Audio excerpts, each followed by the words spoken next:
marka ikhwaani waxaan rabnaa starka aan doonayno qudwo aan ka dhiganayno nabi maxamed sallallahu alayhi wasallam aniga nabi maxamed wuxuu iga cajabiyay 5 meelood aad meel kaas waa ka cajabay aniga 5 meelood buu iga cajabiyay sida leader noo noqdo iga cajabiyay koow labo sida jacayl loo sameeyo iga cajabiyay sabablaha nabada jacayl ma doonayaan wuxuu ahaa nabigu nin jacayl buu ahaa oo waliba marka uu firaashka tago uu sariirta islaantiisa la seexdo wuxuu sameeyay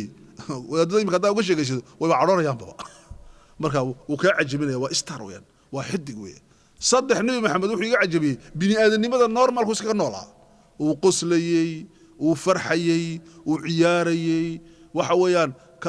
kaanuu yatalaataxuuna bilbatiikh bini aadan caadi ah natural najra dariiqa markuu marayay bini aadan islaanta way baa gacanta qabsanaysay waa la noolaa ma ahayn sheekhnimo beenbeena ma samaysanin anu nabi baan ahaa ilaahay dilo odaashim ka waatay waxa ma ahayn natural wiiga cajabi halkaan aniga tu afraad buu ani nabi maxamed iga cajabiyay sallallahu alayhi wasallam oo yaa fara badan leh sida uu nabigu nolosha u macaansani noloshu jeclaa okay nin hadduu u yimaado maaragtay fanaana oo waxaya uu dhageysanayay uu ku qoslayay uu ku farxayay uu ammaanayay libaax baa tan nolosha waxba ka soo galaysaa okay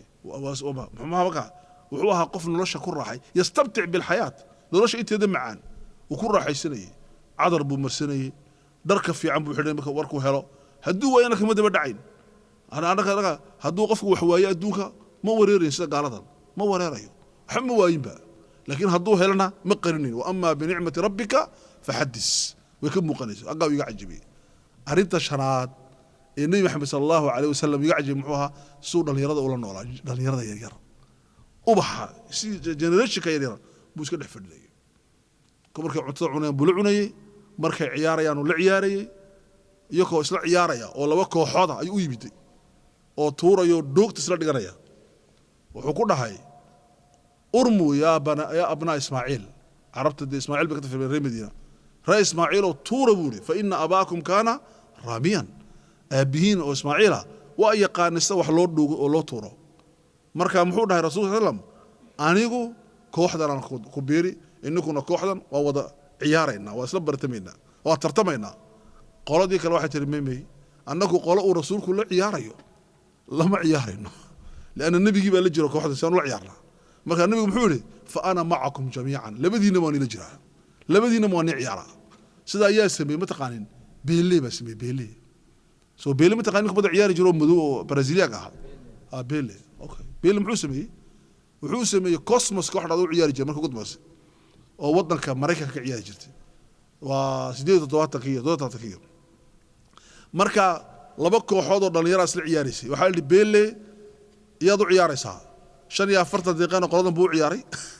45 daqiiqana muxuu ciyaaray qoladii kale labadii qoloba uu wada ciyaaray ciyaartii ugu fiicneed kubadda ka tagaynayd marka beele sida waxa ku hortii sameeyay nabi maxamed sallallahu alayhi wasallam labadii kooxood buu la ciyaaray uu dhex fadhiyay aad buu markaa i cajabiyay marka dhalinyarada maxay rabaan starka ay rabaan waa kaade waa nabi maxamed sallallahu alayhi wasallam marka waxaan rabnaa dhibaatooyinka in haysta waa shantaas sida ula fagalna waa shanta inta kale tana waxaan uga tagaynaa inuu ina hadashiin oo tiraadin dhibaatada baa jirta taaba jirta inii ugu dhex jirta cabsoonina af Swedish ku sheega af Soomaali ku sheega af Ingiriis ku sheega anigana Swedish waan garanayaa soo siidaaya waa maasantiin assalamu alaykum wa rahmatullahi wa barakatuh